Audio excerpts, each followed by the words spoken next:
Hello again, I'll see you a little later. Right now, let's get another look at today's papers. Here's Anna.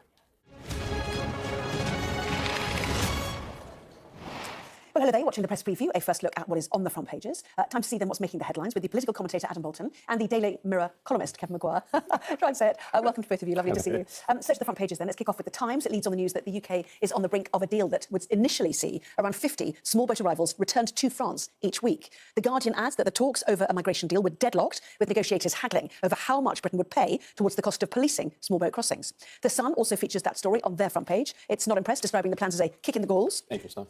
Benefits pay more than being in work. That is the headline on the front of the Daily Telegraph, which reports that people on sickness benefits will soon receive £2,500 more a year than a worker on the minimum wage. The Daily Mail also covering that story. It adds that Tory leader Kemi Badenoch is set to warn tomorrow that the UK is becoming a welfare state with an economy attached. Meanwhile, the Eye reports that the Chancellor, Rachel Reeves, is expected to target new taxes and revenues aimed at the wealthy.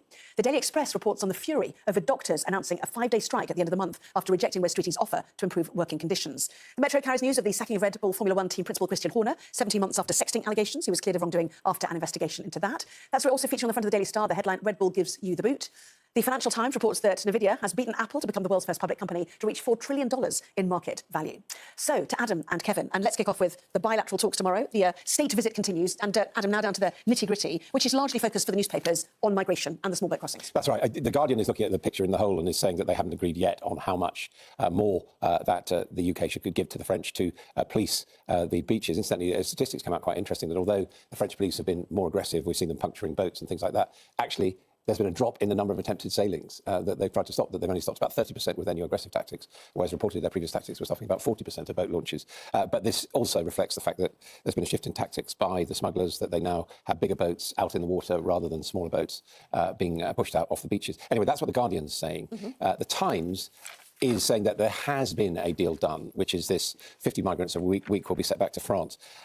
It's not quite that the number of migrants coming to this country will be going down by 50, because this is a one-in, one-out process. And the idea is that for every migrant who shouldn't be here, who's taken back by France, a migrant asylum seeker in France who has reasons to come to the UK, such as a family already here, will be allowed in. So those people who are simply saying, there are too many people coming in. I mean, this actually is neutral. It doesn't change that. Except the papers are doing the maths, and I know this is like a pilot scheme, saying effectively the 50 a week is equivalent to 2,600 a year. So it's actually 17 in, 1 out, and that's why it's not enough, which is why you get front pages, pages like The Sun. Yeah, what I'm saying is that's true. The number of people being removed is only 1 in 17, but actually the people being removed are being replaced by legitimate asylum seekers. So it's no gain to the UK, is what you're Well, the idea is clearly that if this system got up and running properly, the idea is that, you know, there would be no point in people risking their lives and getting into boats, because there would be a legal channel for proper asylum seekers to come into this country. Back, which is the critical bit as well. Yeah, it was the case. I don't know if it still is. This month, that a majority of the people who came across on small boats, once they had their cases assessed, were found to have a legal right to stay as asylum seekers,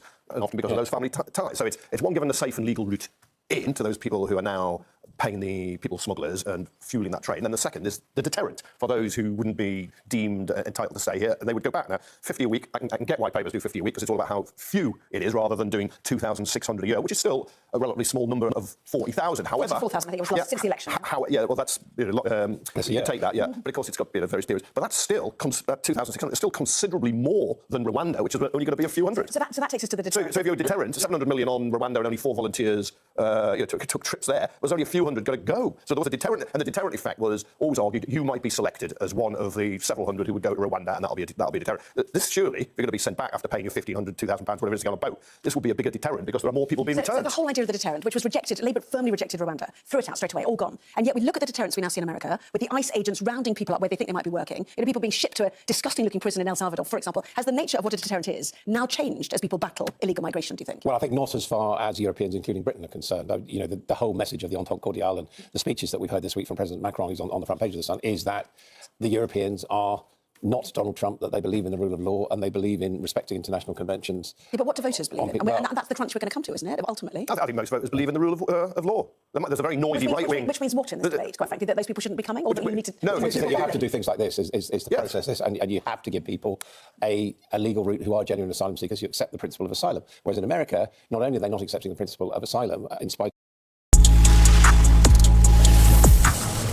So, you know, there is not an appetite in this country to go that far. No, right, irregular or unlawful, if you want to call them that way, crossings. The most effective policy I can think of in recent years was Rishi Sunak's deal with Albania to return people who are coming across, 10,000 or so, coming across, claiming asylum. Albeit it's a NATO country, it's not an authoritarian state. Did the deal, and that was it. People were going back, and then they stopped coming that way. And the government is claiming, they acknowledge that the record numbers coming in, but they also say that actually deportations are at a record rate, much greater than they were under the last Conservative government. Yeah, well, I mean, we'll have lots of coverage, no doubt, about this bilateral. Security is also there, defence as well. So there's other bigger things to talk about. They've done a deal tonight for Storm Shadow, I think, haven't they? Amidst the Americans now starting to rearm Ukraine. I mean, it has to be said, one of the interesting things about this is that France is doing bilateral deals with the UK. Yeah.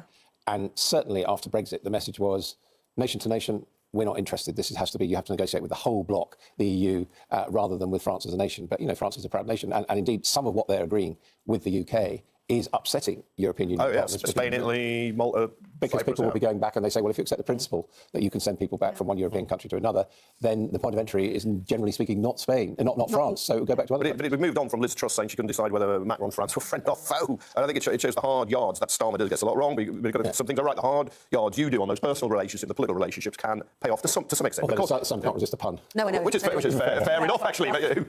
No, my friend Emmanuel, I heard quite a lot, I have to be honest with you. Shall we move on to money and what the government's going to do about it? Right, first of all, benefits. The Telegraph and the Mail both suggesting that the maths now show, after the welfare changes were thrown out, that benefits do pay more than being in work. To be fair, if you get nearly every benefit, if you're sick, more than exactly. You've got to be sick. If you're unemployed, it wouldn't be the case. But if you're sick, it's the Centre for Social Justice was set up by Ian Duncan Smith, former Conservative Work and Pension Secretary, who pulls a lot of cuts himself when he was there, saying, compared to being on the minimum wage, it's not a living wage, it's a minimum wage. It's £12.21 an hour if you're 21 or over. If you're sick and are entitled to personal independence payment, I suspect they've gone for the full 180 quid. I haven't seen the breakdown of the calculation. 180 quid a week rather than some people only get 30 quid on PIP, and you're getting housing benefit and other payments. You'll be 2,500 better off than somebody on the minimum annual wage. Total, the average 22,500, and you could get up to 25,000 if you're sick. If you're sick. But this hasn't happened under Labour. This has been going on under the Conservatives. But what do we want?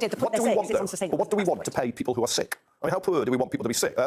Low pay is a big problem. It scars Britain. Work often doesn't pay because 12.21 is not a huge amount. It might go up 6.7% recently, but it is still below the real living wage. So what is the Telegraph and the Daily Mail trying to do? Well, they're trying to say that under Labour there is a system whereby if people play the system, they're better off not working. That's the same system as under the Tories. Yeah, they put it as Labour. I mean, that's just they're playing politics with it. It is the same party system, politics. Although it does relate to last week's U-turns for the reason that people going sick, particularly those people who are going sick for mental health reasons, are in a dramatic increase. And this is an issue which, for whatever reason, the government has chosen not to address head on. That's the truth. Well, I suppose it's nudge, nudge, wink, wink. People are on the field making it up, pretending they're ill when they're not. That's what they're trying to say. But this was happening under the Conservatives.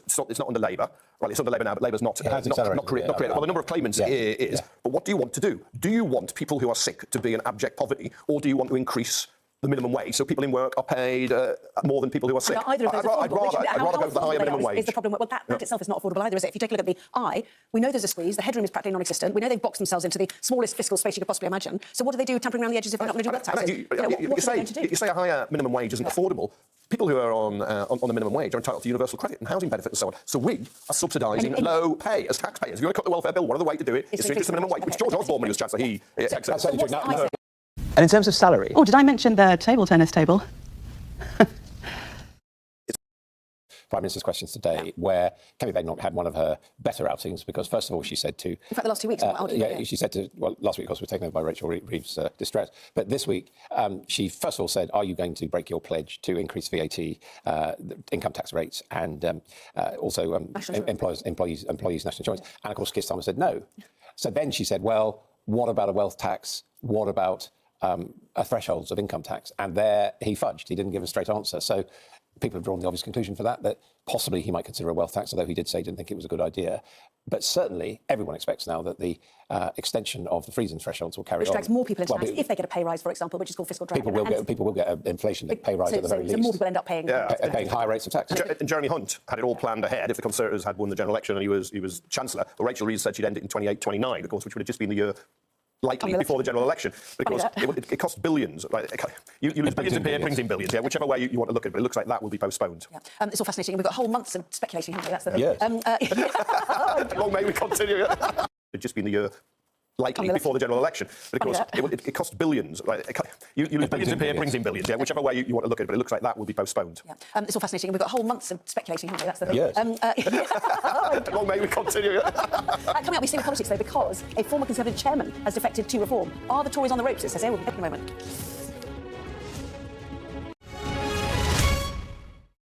Welcome back. You're watching the press preview with me again, Adam Bolton and Kev Maguire. A late breaker making the front page of The Sun, has to be said. Ex-Tory chief joins Farage. This is Sir Jake Berry, who's fairly well known, to be fair, Kevin. Yeah, I think he was chair during the Trust period. He's no longer an MP because he lost his seat, but he's defected now. It can't just be dismissed by the Conservatives. They'll be worried about this. They'll be worried about others going. David Jones, former cabinet minister, went.